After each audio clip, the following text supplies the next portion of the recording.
Company अब सिर्फ ताजर नहीं रही थी, बल्कि उसके पास किले थे, फौज थी और बंगाल पर नजर थी। लेकिन बंगाल का नवाब सिराजुद्दौला खामोश बैठने वाला नहीं था।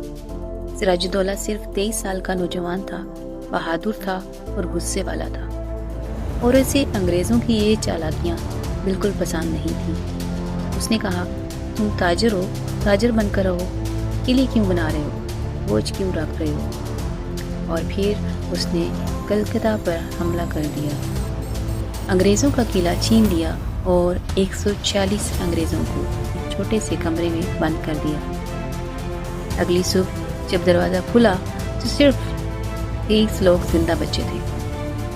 अंग्रेजों ने इस वाक़ये को काल कोठरी का सानिया यानी ब्लैक होल इंसिडेंट कहा और बदला लेने की कसम खाई।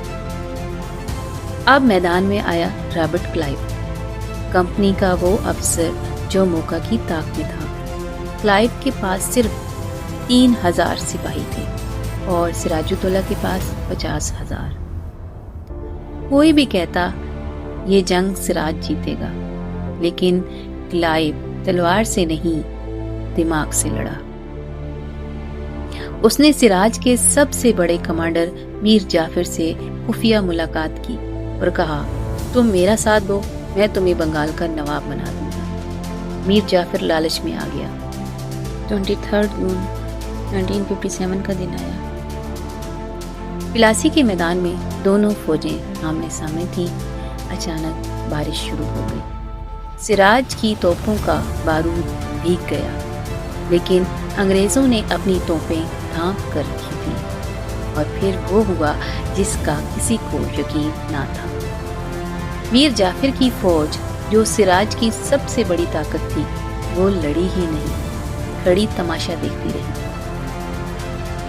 सिर्फ 4 घंटे में जंग खत्म हो गई। सिराजुद्दौला मैदान छोड़कर भाग गया।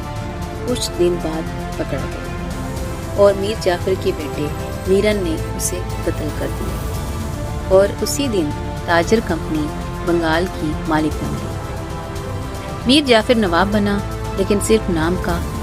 असल फैसले अब क्लाइव करता था, असल खजाना अब कलकत्ता जाता था।